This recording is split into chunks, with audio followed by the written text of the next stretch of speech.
For half an hour. So I'll be really brief.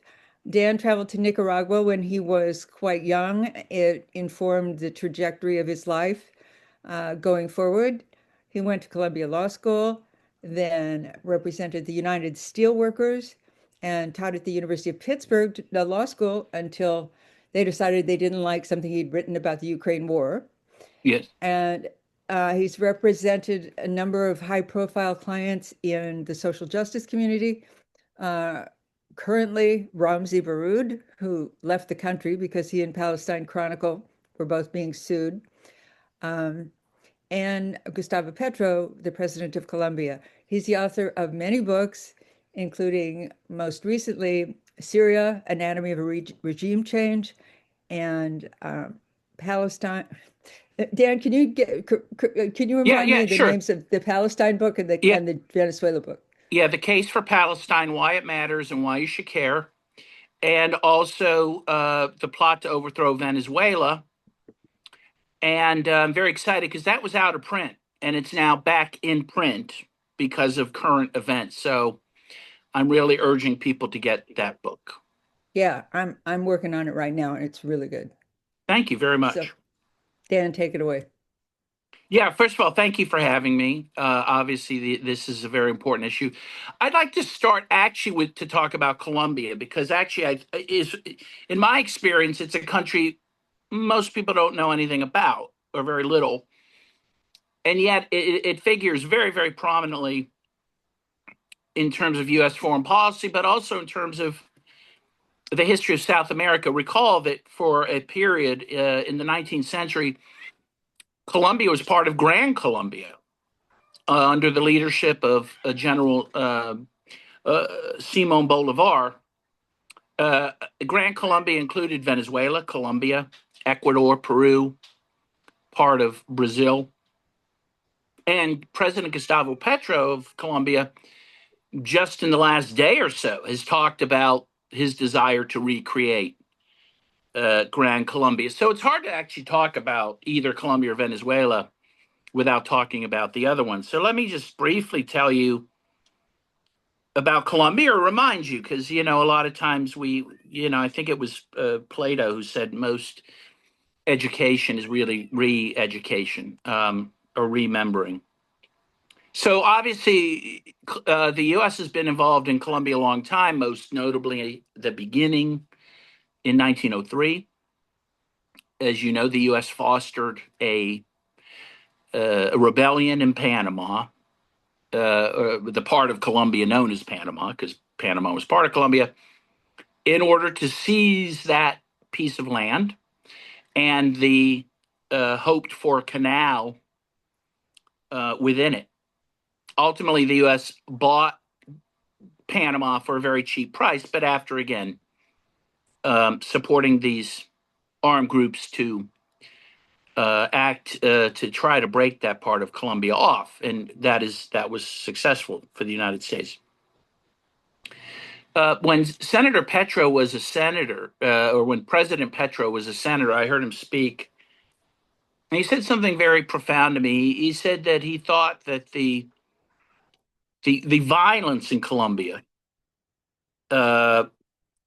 between armed groups, various armed groups, and the military, which has cost the lives of easily 1 million people since about 1950 or so, had its genesis in this U.S. support for these rebels in Panama in 1903, and I thought that was very interesting. The next big involvement the U.S. had, or we think it did, this isn't confirmed, but most people think the U.S. And the newly created at that time CIA was responsible for the murder of Jorge Gaitan, a very popular leftist presidential candidate in 1948. And that murder of Gaitan, which Fidel Castro, by the way, incredibly witnessed. He happened to be in Bogota at that time.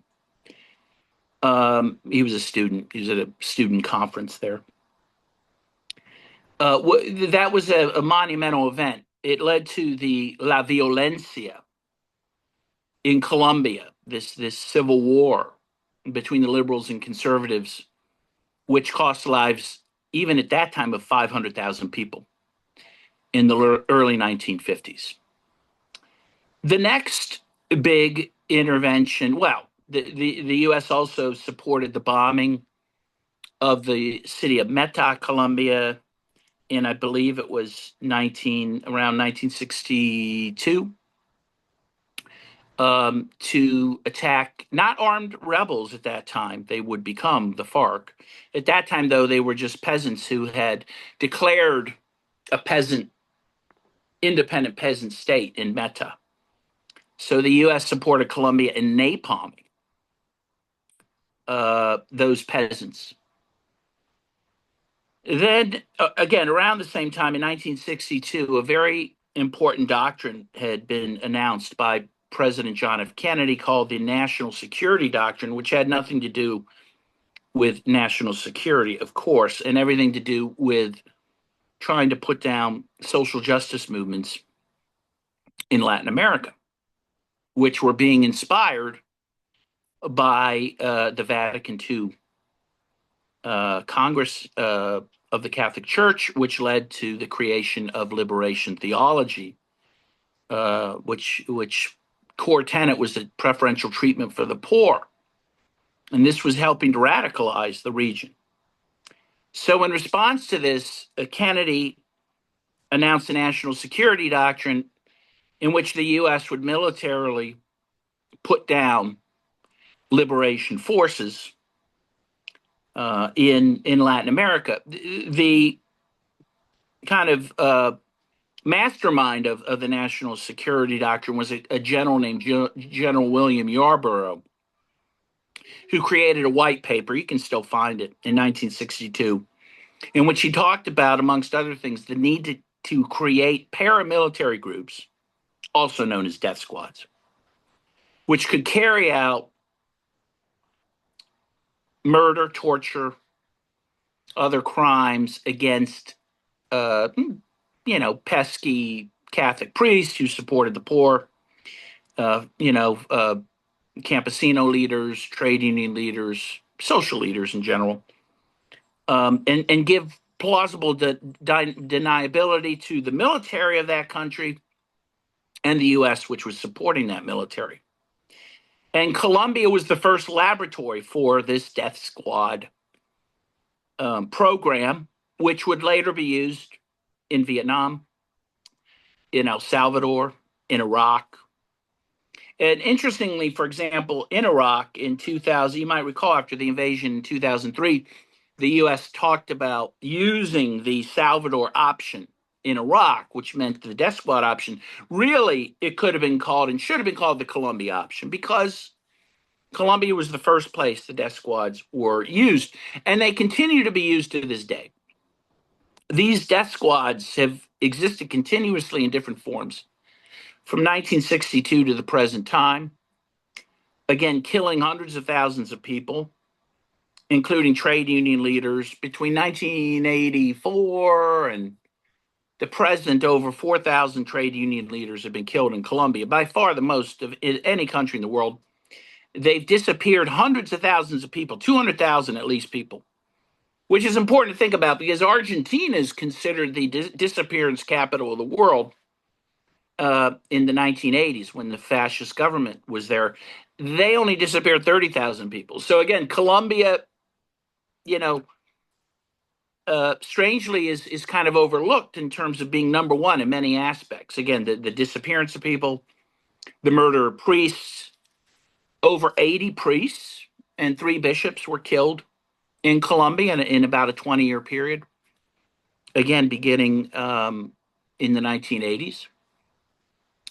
All of this supported by the United States. Between Bill Clinton in 1999 announced Plan Colombia, which the Colombians called Plan Washington, because really it was, Washington's plan for Colombia. And by the way, Plan Colombia was never the document, which had the terms of Plan Colombia, was never translated into Spanish. It was in English, which showed who was running the show. And it was a $10 billion military aid program to Colombia between the year 2000 and about 2009. And in that period, again, you had the high watermark for trade union killings, priest killings, disappearances, murders by the state and its death squad allies.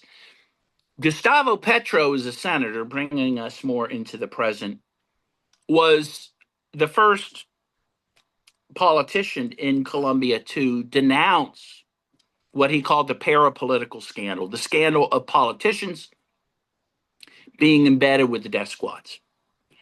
And this, put his life in jeopardy. And so I was working at the Steelworkers at the time. In order to give some cover to Petro, we brought him to the U.S. to speak to give a Senate briefing, to make it a little, more costly for people to kill him, basically, back home. And that's when I first got to know Petro. He then became mayor of Bogota and is now the president. I mean, incredibly, he followed a series of right-wing presidents backed by the U.S. All of these right-wing presidents were deeply involved with the death squads, deeply involved with drug trafficking. And of course, Petro is now accused of drug trafficking when he, in fact, has spent his entire career fighting, in particular, the paramilitary death squads, which, along with the military, were the biggest drug traffickers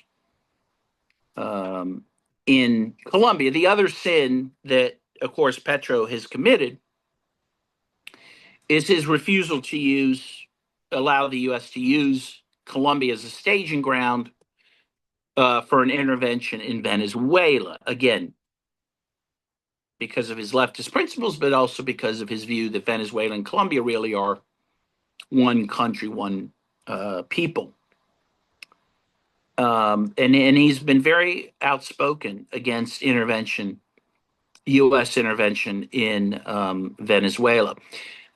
One precedent I should just mention in terms of attacking someone like Petro for refusing to allow his country to be used as a staging ground for intervention in another is Manuel Noriega in Panama. In 1989, many of you will recall, though a lot of people forget this, in 1989, George H.W. Bush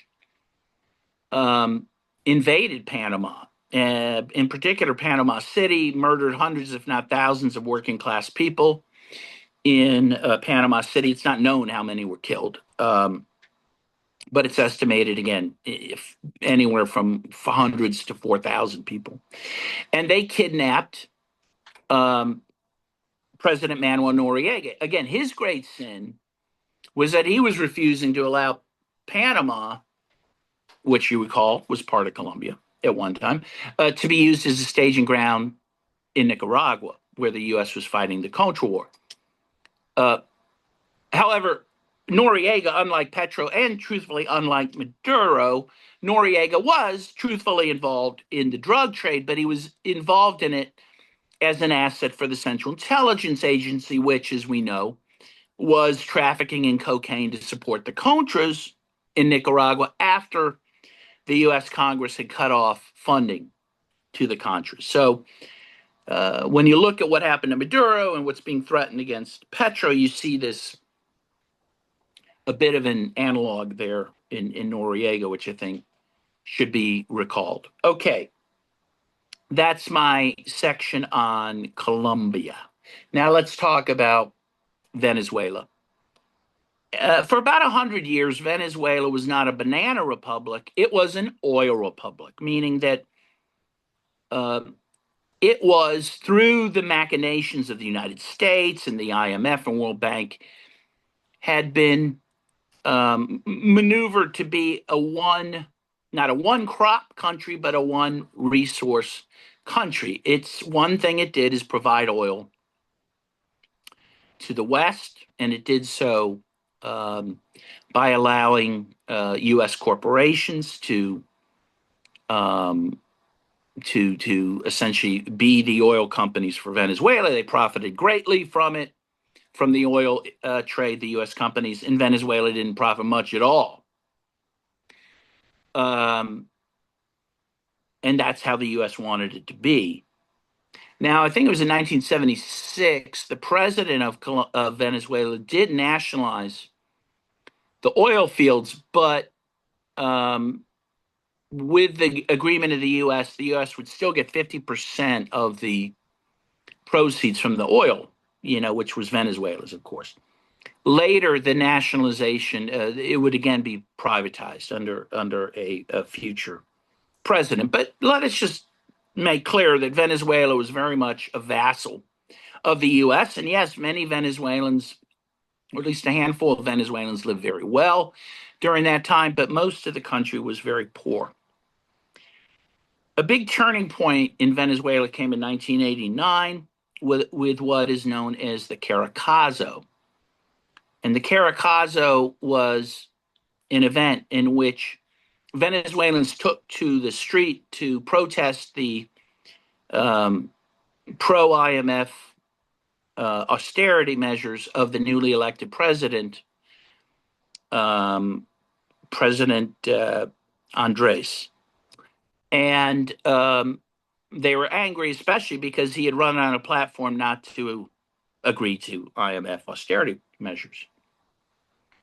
The last straw was that his measures raised the price of fuel, which raised the price of food, which raised the price of transportation, and the people took to the streets in Caracas. In response to this, the government carried out massive violence against the people. Again, killed, it's not certain because many people were disappeared, but again, somewhere between 300 and 3,000 people in this act of violence. Of course, at that time, Venezuela was very closely aligned with the United States. I like to give this interesting analogy because I think it shows how the West and its media manufacture consent, if I can use that term, I believe created by Noam Chomsky and Edward S. Herman. In 1989, there was a similar event, or what was claimed to be a similar event, in China called the Tiananmen Square Massacre. Now, there's a lot of misinformation about what happened in that event. But suffice it to say that, at least if you believe the Western claims, again, hundreds to maybe 3,000 people, again, were allegedly killed in or around Tiananmen Square in 1989. Of course, that was a giant event in the West, highly publicized every day. It's commemorated on its 10th anniversary, 25th anniversary. It's a very important event for Western propaganda because it vilifies, of course, the Chinese government. And yet no one knows about the Caracazo, which had, similar death toll, at least to what is being claimed in China. I think probably in China it's overestimated. In a country a fraction of the size of China. And again, I think it's very important to look at that. Why don't people know about the Caracazo? Because it's not very helpful to the U.S. narrative of a democratic Venezuela that existed prior to Chavez. So in any case, the Caracazo does give rise to the political career of Hugo Chavez, who was an officer in the military. And he would be elected president in 1998. He would begin his term in 1999. It's important to point out he was elected. Oftentimes you'll read in the mainstream press that he came to power through a coup, and that's just not true. No one disputes that he was democratically elected. But the other thing Chavez did, which again is not discussed much, while everyone agrees one of his big pillars of his presidency was to improve the lives of the poor and working class and minority groups like Afro-Venezuelans, indigenous people, through using the oil for social programs, which was, great in and of itself.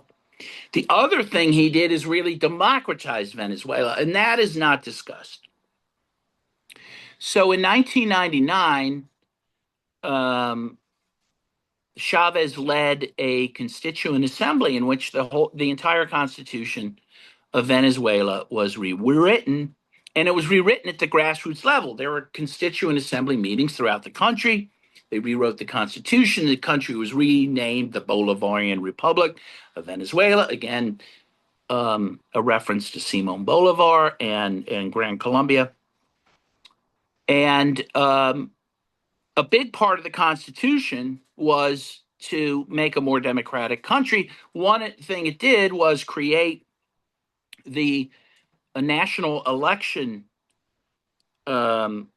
council of Venezuela, which was obviously the national election board of Venezuela, which it was and is its own department, its own cabinet position in the Venezuelan government, independent of all other departments, which is rare. And they created a very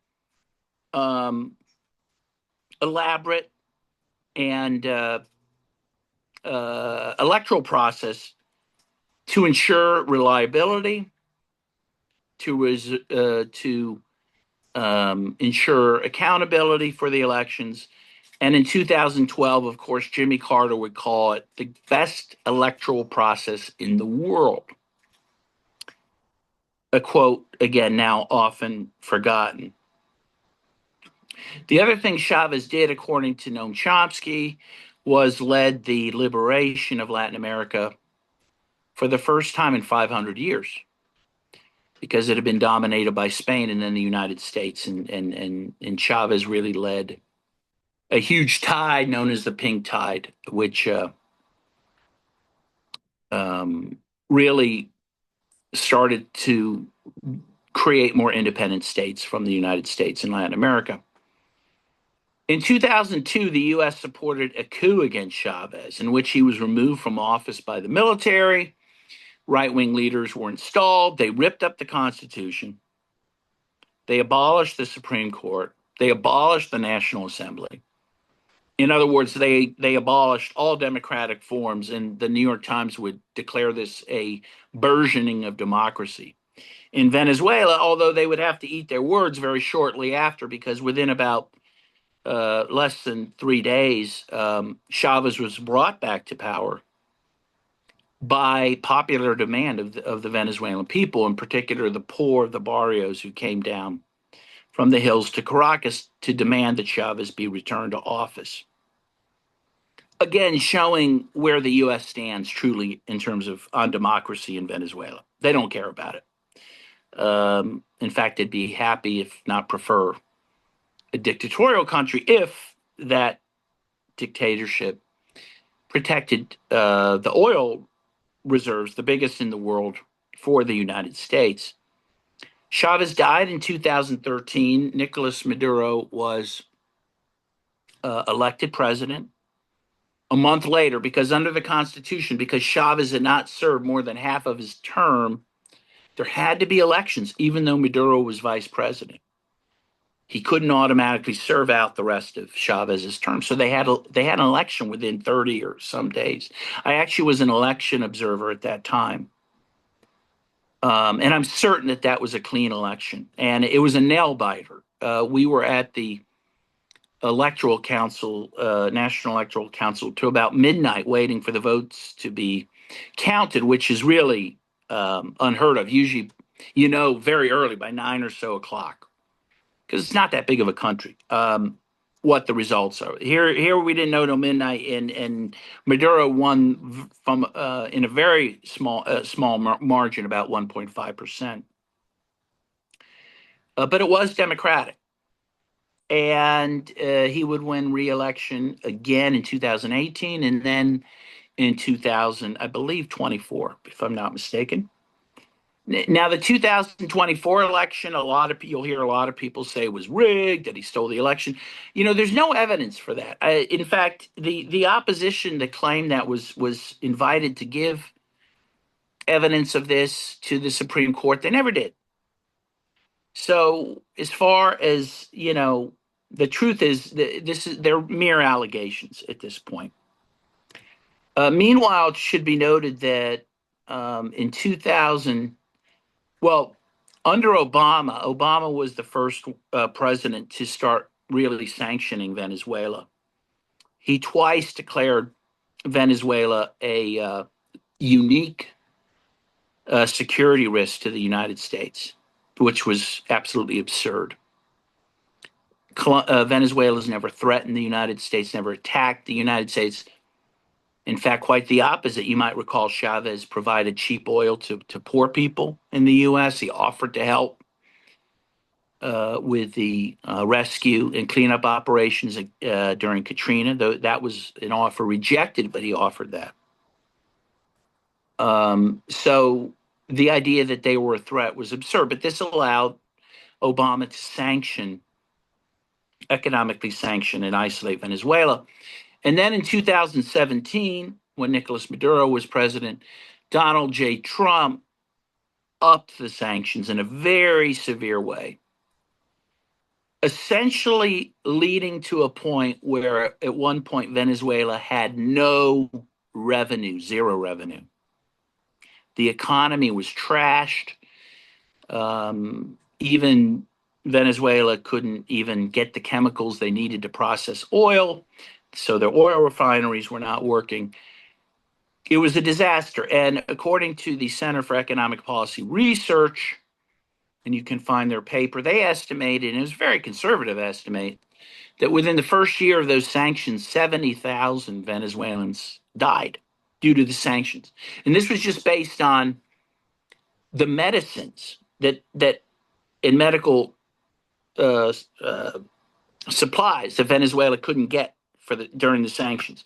For example, chemotherapy, medicines, dialysis machines, other things. They just did a extrapolation of how many died because they couldn't get these things that they knew they weren't getting. That isn't even, there were untold people who died because they couldn't get food and other supplies. So, but at least 70,000 died in the first year, according to Alfred de Zayas, a UN expert who studied the issue. At least another 30,000 died in the next year. And again, that's between 2017, 2019. Untold people have died since that time. I haven't seen updated studies on that. And this has to be viewed as warfare against Venezuela.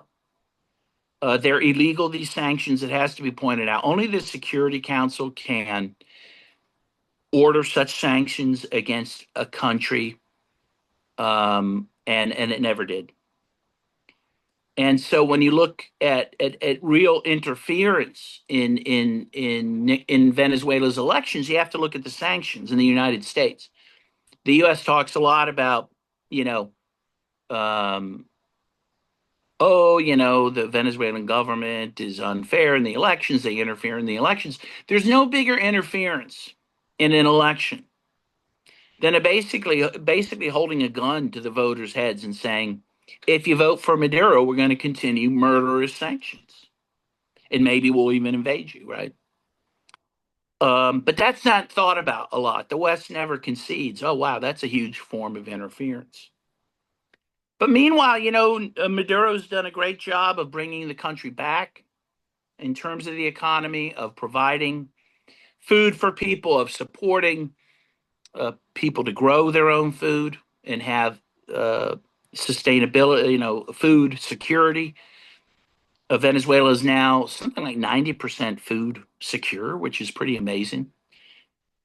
He's built hundreds of thousands of homes for the poor, or actually millions. I think the last count I saw was like 5 million. Think about that. Think about an average family of four living in a home. That's 4 times 5. That's 20 million. There's about 30 million people in Venezuela. You're talking about giving pretty much every poor person a home. And that's really the threat that Maduro's posed, right? These social programs, which are anathema to unrestrained capitalism in Venezuela, and using the oil, Venezuela's own oil, for the purposes of the Venezuelan people, which Chavez and Maduro have done. And that's the real reason that Maduro and his wife were kidnapped, and that's what it was, a kidnapping, and sent to a prison in New York City where they will stand trial for what? I'm not even sure now, because the U.S. was claiming that Maduro was the head of this cartel, the cartel of the Suns. And just before arraignment, the U.S. took that allegation off the table and said, you know what, there's actually no such cartel. So it would be a joke if it didn't have real world impact. And this kind of lawlessness, this idea that a country can go into another country and kidnap their leader, it sends a message that there really is no rule of law in the world. And actually, we know that's the intentional message, because Trump just said, he was asked about, well, what limits your foreign policy actions? And he says, my own morality. That's it. Not the law, nothing else. And it makes the world a lot more dangerous place. And that's why we really need to resist this. We need to resist this type of interference. And of course, now Trump's threatening that interference in Colombia, in Cuba, in Nicaragua, Mexico. No one is safe from this type of intervention.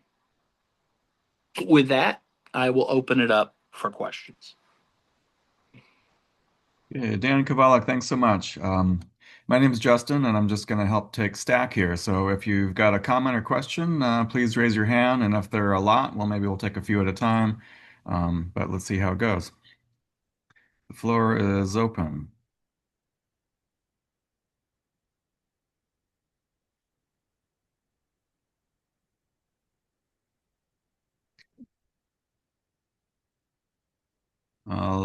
Laura Wells, go ahead. Okay. Okay. I know, Dan, that you have been working also in Colombia, defending of the family of a fisherman who was killed in the recent strikes against fishermen in by the U.S.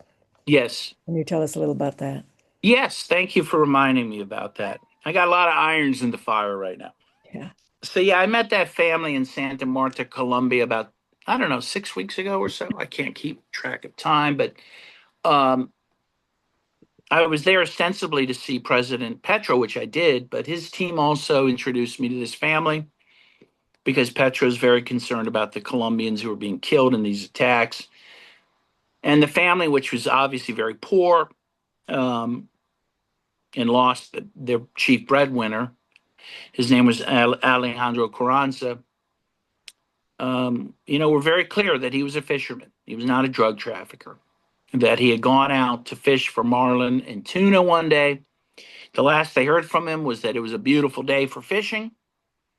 And the next thing they saw was this video of his boat being blown up. And which underscores really the truly criminal nature of these bombings. It's not at one point, Pete Hegseth even admitted, he said, we don't really know even who these people are in the boats. And I think that's true. It's very interesting, too. I was asked by a journalist, I think from CNN, how are you going to prove Alejandro Carranza was innocent? And I said, where I come from, I don't have to prove he's innocent. It's the U.S. that has to prove he's guilty, right? I said, in fact, everyone who's been killed, about 100 people so far in these bombings, are innocent. Why? Because they've never been proven guilty. They've never been charged and tried in a court of law and convicted properly. And by the way, even if they were tried and convicted, even in a death penalty state in the U.S., they wouldn't be put to death because drug trafficking is not a capital crime. So there's nothing lawful about these attacks. And again, as I said about the kidnapping of Maduro being an act which undermines the rule of law, these bombings of these boats undermines the rule of law even more so. Essentially, the U.S. is taking the position, we can say you're doing X, and we can just murder you. We don't have to prove it. And just our allegation is enough. As I said, at the time when I was being interviewed about this, it'd be like, someone going up to a guy in Pittsburgh here and saying, hey, he's a drug trafficker, and a cop just goes and shoots him in the head. I mean, that isn't the world we want to live in. But by the way, we're seeing that we are living in that world, right?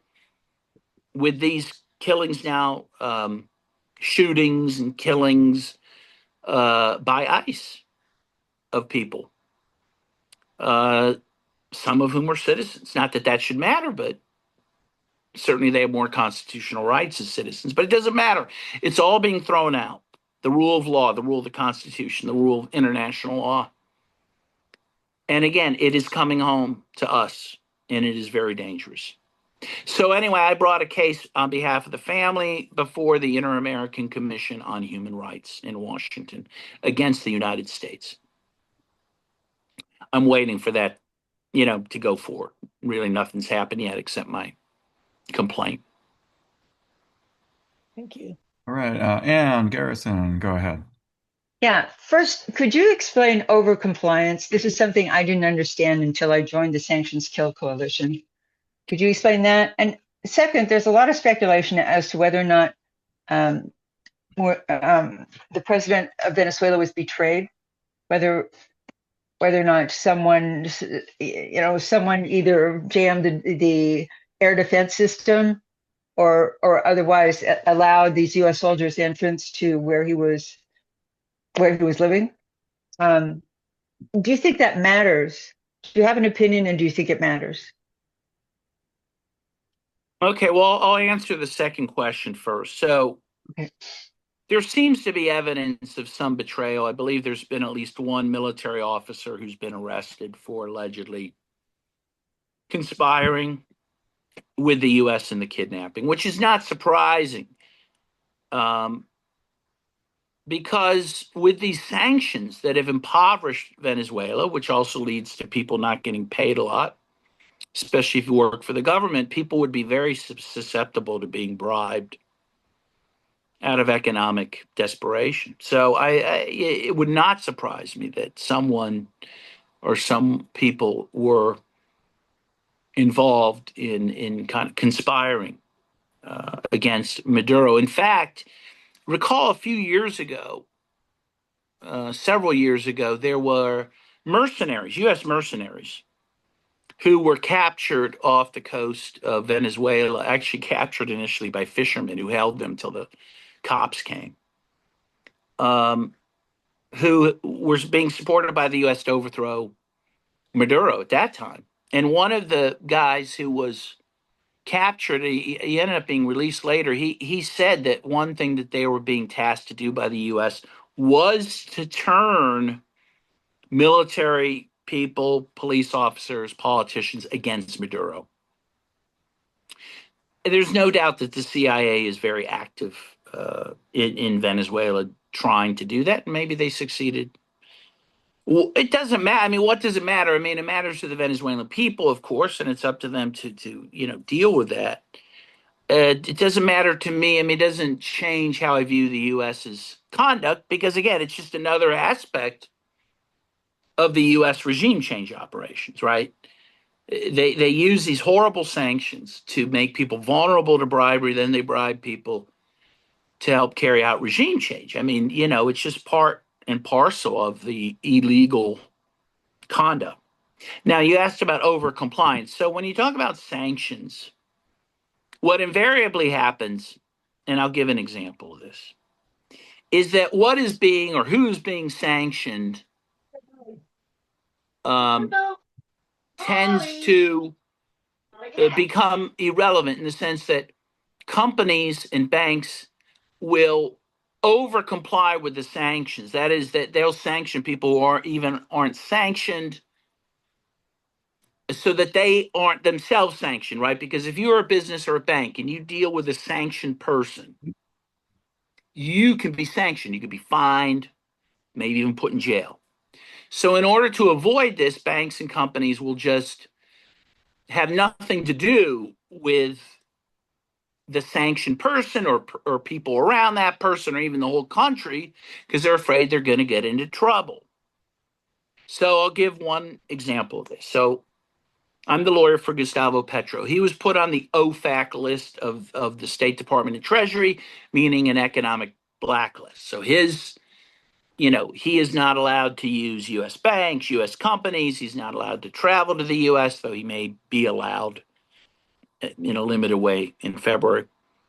And again, this only applies to U.S. companies and banks. However, he and his son and his wife, who are all on the OFAC list, their accounts were seized by Colombian banks, even though those Colombian banks are not United States banks. They are not subject to the sanctions. They don't have to honor those sanctions. But they do, because they're afraid if they don't, that the U.S. will come down on them. So all these sanctions have a cascading effect where they impact many more people than the U.S. claims they do. I mean, the other thing they do is they'll sanction a leader and say, well, we're only sanctioning these 5 guys, leaders. But again, because of overcompliance, companies that may sell to that country may just say, look, we're not going to sell to that country at all because we don't want to get caught in this sanctions web. So even though it's just the president and this other guy who's been sanctioned, we're just going to not deal with that country. So really, the sanctions against individuals becomes a sanction against the whole country. And by the way, that's not an accident. That's by design. Up next, I see Marilyn. Go ahead.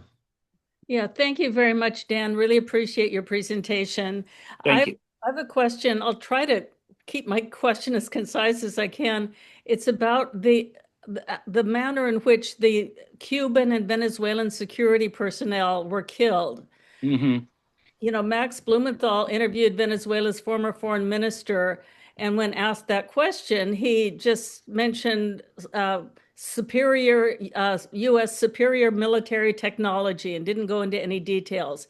And I've since heard from a couple of people a story that allegedly came from a Venezuelan security guard that some exotic sonic weapon was used, and that the guard said that the weapon is described as feeling a very intense sound wave that causes severe physical distress, including the sensation of the head exploding from the inside.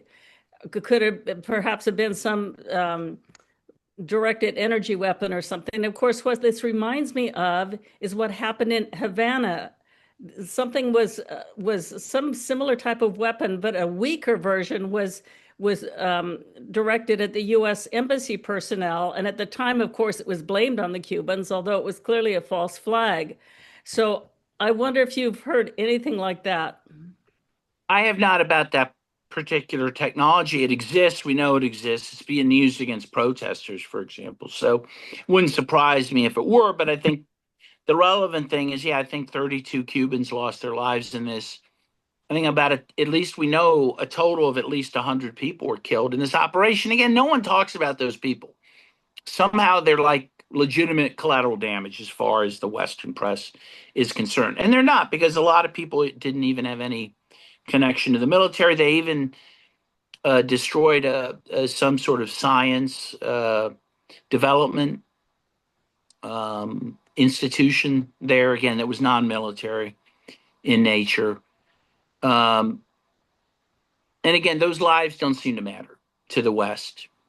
Similarly, again, when they captured Noriega in Panama, again, they attacked working class neighborhoods in Panama City and killed hundreds, if not thousands, of people. And actually, at that time,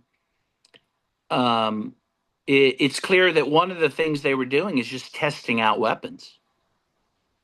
New weapons. And that's probably what they were doing in Venezuela too, as you allude to. In fact, I would very much, actually, there's 2 movies I would encourage people to see. If they haven't seen it, if you have seen it, I would encourage you to watch it again, maybe as a double feature.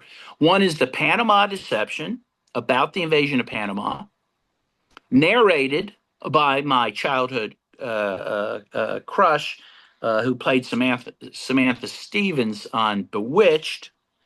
And I'm forgetting her name her as an actress, but everyone knows Bewitched. Her dad was a communist actress, so she was very leftist, Elizabeth Montgomery. In any case, it details the crimes committed during the invasion and how it was used in large part to test out these weapons. The other movie, which is just amazing, is The Revolution Will Not Be Televised, about the coup against Chavez in 2002, which was created by these Irish filmmakers who were in Venezuela. They happened to be there during the coup, and they detailed the coup and the aftermath and Chavez's return to office. It's a tearjerker. I mean, it's one of the greatest, I believe, historic documentaries ever made. Just amazing. All right, just to check the time, we've got just over 15 minutes left and 4 hands raised. So let's take 2 at a time now. James and then Bill, and try to keep your comments as brief as you can. Go ahead, James. Thanks for the presentation. I think it's worth mentioning too, for a lot of people don't know, about half of the small boats and half of the people murdered by the U.S. military were in the Pacific, which could not have originated in Venezuela. And also, there's been an illegal confiscation of Venezuelan gold and reserves by the U.S. and U.K. So I think that's also an important thing to keep in mind that was part of the sanctions. But what I'd really like to ask you is to discuss a little bit about the propaganda, the smear of Maduro as an unworthy victim, which is kind of something that the Right. U.S. really likes to do, and how that affects American perception of what's going on there. Yeah, well, that's a good point. I mean, all these regime changes are precipitated or they are, the groundwork is laid by vilifying the leaders. You know, Muammar Gaddafi is a great example of that. Of course, Manuel Noriega in Panama was vilified for quite a while before he was overthrown. Saddam Hussein. You can go down the line. With Nicolas Maduro, of course, he's portrayed as a corrupt drug trafficking dictator, none of which are true. First of all, who is Nicolas Maduro? He was a bus driver before becoming a politician. He's a working class guy.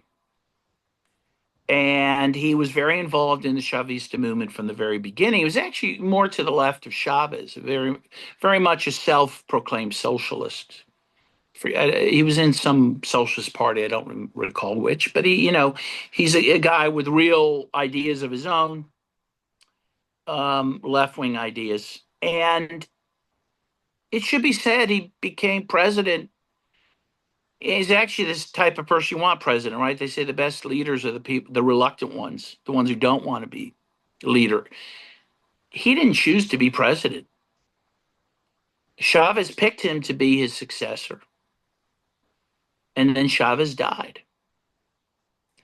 And Maduro took office. He ran for office because of those facts. And he took office, but he wasn't seeking that out. It was really foisted upon him. In fact, I've always felt sorry for him because, he's not as beloved as Chavez. He doesn't have the charisma of Chavez. He has like the worst job in the world. He took over a presidency from a beloved leader after the leader died. People were still mourning Chavez's death when they went to the polls. I mean, I think that's why Maduro didn't do, why he only won by a very small margin at that time, because people were confused, they're upset. And he's done his best to lead the country, again, under horrible circumstances, with sanctions on a level that Chavez didn't have to deal with. Some corrupt forces in the military and government that he's had to contend with. Again, the other thing that, to be fair to Maduro, he inherited a lot of problems that Chavez just kicked down the road. And he's had to try to deal with them. And I think he's done the best he could under very difficult circumstances. Again, I've talked about his social programs. When you go to, I've been an observer in Venezuela in countless elections. And what really strikes you, and in every time when you're an observer, you go to the rallies for the for the government candidate, Chavez or Maduro in this case. And you also go to the rallies of the opposition. And what really strikes you is that the rallies of the opposition tend to be very poorly attended, and the rallies for the Chavistas are very big. And the other thing is that the rallies for the opposition are mostly attended by white, blonde-haired, blue-eyed people from the wealthy class. And the rallies for Maduro and the Chavistas are attended by brown people, mostly black people, and poor people. And this is something that is never discussed. What Chavez did and Maduro's continue to do, they recognized people that were invisible before the Chavista revolution: Afro descendants and indigenous people. They were non-people in Venezuela before Chavez, and they are so supportive of the revolution. And aren't those the people that we feel most connected to? Again, there is a class and there is a racial element to who supports the opposition and who supports, at this point, Maduro. And those, I know who I stand with, in terms of that. And I also think Maduro has shown such dignity in being kidnapped. You see pictures of him with police officers smiling when he was arraigned. He said, "I am the president of Venezuela. I'm a political prisoner." He could have resigned. Marco Rubio said they offered him a deal. I'll assume that's true for him to leave the country. He probably could be living in Barbados right now, walking on the beach. But he didn't abandon his people because he's not corrupt, because he supports his people and they support him. So, but the press has done an amazing job vilifying him, as you say, and it makes it easier to justify his kidnapping, though it still doesn't justify it. I mean, I always say, look, I think Donald Trump is a monster. I don't want him to be my president, but I also don't support another country coming in and kidnapping it. I think it's up to the American people to get rid of him, not a foreign country. And the same applies to Venezuela. And by the way, polls right before the kidnapping showed that less than 4% of Venezuelans supported a U.S. intervention. I mean, even people who oppose Maduro, by and large, oppose U.S. intervention, right? It's only the disloyal opposition, like this Maria Corina Machado, who support U.S. intervention, as any self-respecting people would, right? I mean, again, I don't think many American people would say, "Hey, yeah, Russia, come on in and kidnap our president." I mean, that's just not the way that the world should work. So that's my view anyway. And I've met Maduro a few times. I mean, obviously, I don't know him well. I can't really speak to his character from my meeting him, but he always seemed a very humble person. I mean, that's the one thing I was very struck by. And again, I think he is a reluctant leader. I don't think he is power hungry like they claim. All right, let me read a question from the chat, and then we'll go to Bill's comment, and then back to you, Dan. So, in the question is from initials OK, and he or she says, "What are the Palestinian, Zionist, and Chinese connections in Latin America? If force has replaced the law, what sovereignty strategy might prevail for Latin America?" So that's question number one. And then let me go ahead and get Bill on here to ask his question or comment, and then you can respond to both. Go ahead, Bill.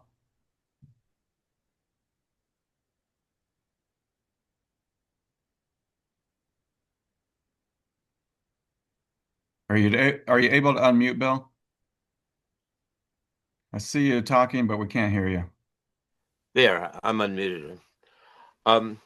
First, let me make a brief comment in regard to the discussion on the Venezuelan opposition, and to reinforce what Dan said. I work with the left forces in the Fourth International. We have comrades there, some of whom were very critical of Maduro and were critical of the most recent election. That said, none of them advocated this kind of regime change. Now, in my question is going back to Colombia, in regard to the U.S. trade union movement, if you could say a little more. We know of the history of AFELD and the kinds of maneuvers they were involved in terms of supporting reactionary forces in many Latin American countries and other parts of the world.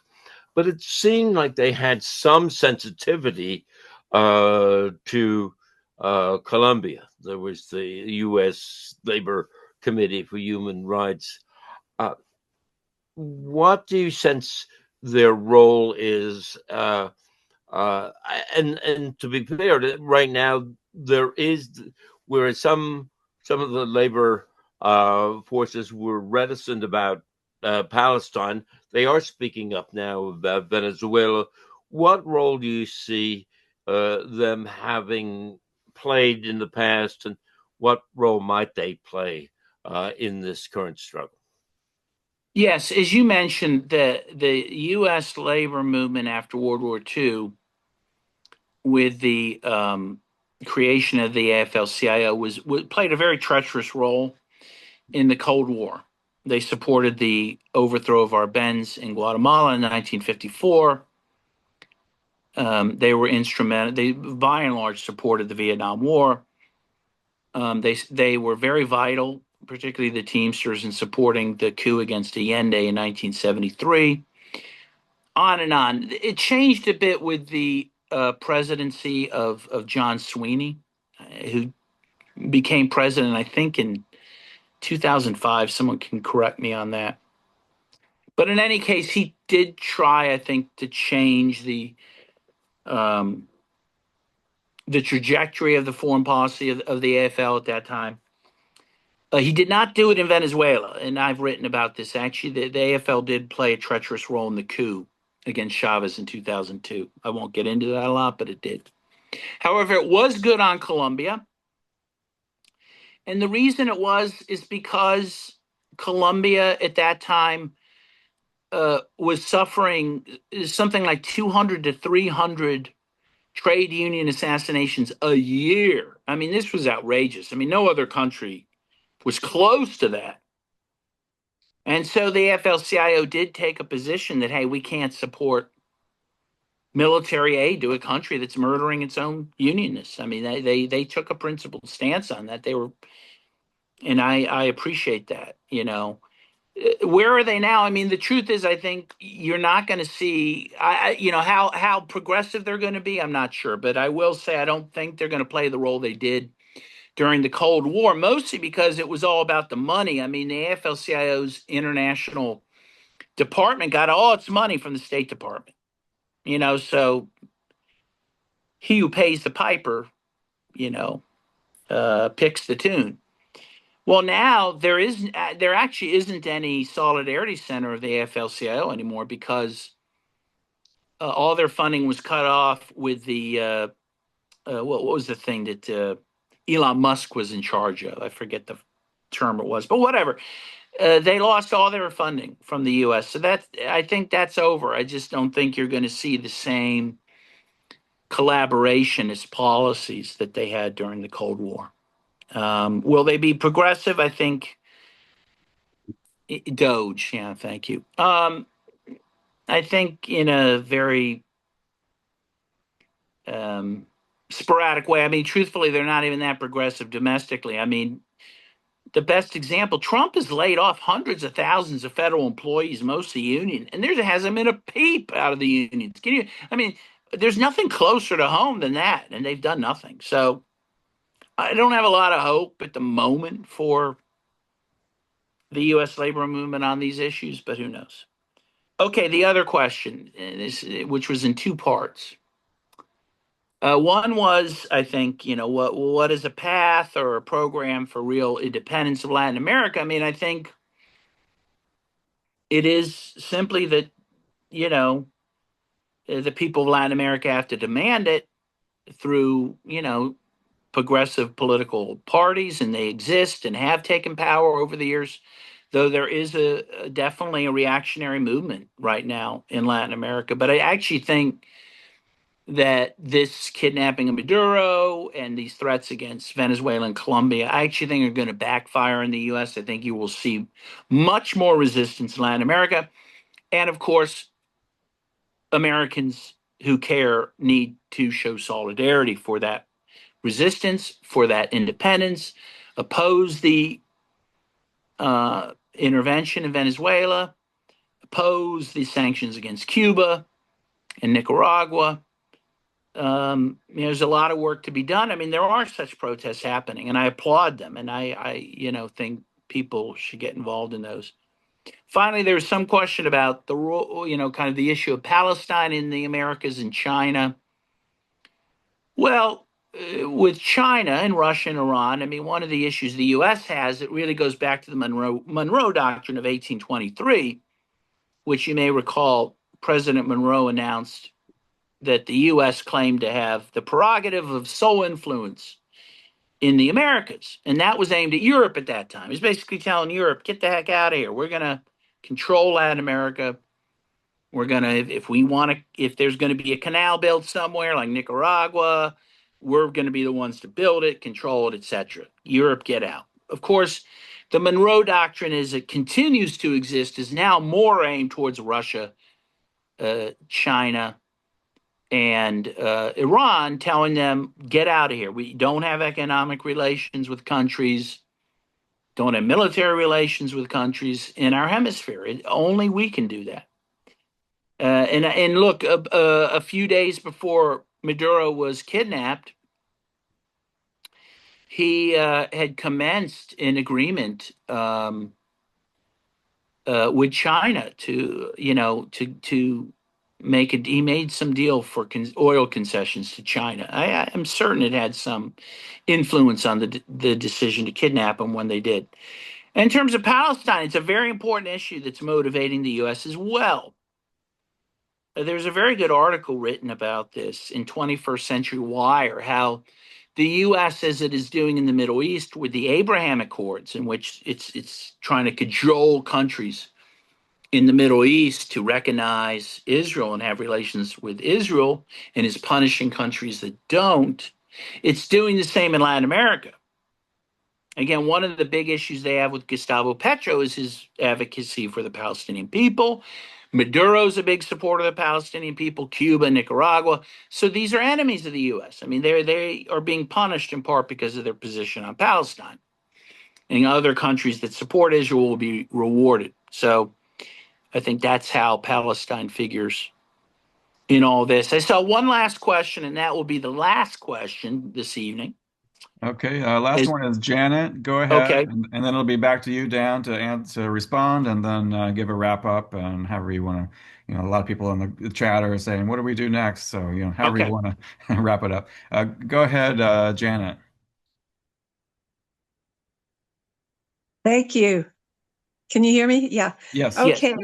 So related to Palestine, would you talk about Delcy Rodriguez having talked about Zionist overtones around the January 3rd attack and Israel's role in it, with the apparent use of its technology to shut down the power? And then also, do you know the status of President Petro's UN Uniting for Peace proposal to form a multinational protective force to stop the genocide in Gaza? Yeah, well, I can answer the first question first, or the last question first, because sadly it has a very quick answer. I believe that the Security Council resolution that China and Russia abstained from, which essentially adopted the U.S. Israel plan for Gaza, preempted a Uniting for Peace resolution and was intended to do so. Uniting for Peace can only be invoked by the UN if there is a what they call a lack of unanimity in the Security Council, which prevents UN Security Council action on a particular issue. Well, on this resolution, there was not a lack of unanimity. There were a couple abstentions, but everyone else agreed to go forward with this plan for Gaza, the Trump Netanyahu plan. So I fear that there will not be uniting for peace resolution, and that again, the Security Council resolution was designed to stop that. What was the other part of the question? He had two parts. Can you remind me of the other point? Oh, Delcy Rodriguez. Yes. Yeah, well, and Israel's role in the January 3rd attack. Yeah. Well, again, as I was saying, I believe policies towards Israel are a big motivator of U.S. foreign policy in the region. And so it would not, and Venezuela is a big supporter of the Palestinians. In fact, has brought a lot of Palestinians to Venezuela. A lot of Palestinians live there. In fact, there's a big mosque in Caracas. Mostly Palestinians go there. And so I do think part of what's happening, Maduro is being punished in part for his Palestinian policies. And so, yeah, I wouldn't be surprised that Israel had played some role, supporting role in the kidnapping of Maduro. And let me just say that Israel historically has played a horrible role in Latin America. They have often supported regimes that were even too embarrassing for the U.S. to support. One was the military government of Rios Montt in Guatemala that was genocidal and killed hundreds of thousands of Guatemalans. And one was the fascist and really Nazi regime in Argentina in the 80s, which Israel continued to support, even when the U.S. couldn't openly do so. And even though Argentina, the fascist government was literally killing Jews, and Israel continued to support them. And in Colombia, Israel's been very important in supporting the death squads. How do we know this? One of the founders of the AUC paramilitaries, the most powerful paramilitary organization in Colombia, wrote a book called a memoir in which he said he owed his country and his life to Israel because they supported his paramilitary group. So there's no question that Israel's involved in all these actions. With that, I'm just going to end. I saw Ann had asked, well, what else can we do? Look, there's a lot to be done. I think, as I said, protesting these interventions, educating people about the realities of Latin America and the Caribbean, going to these countries, defying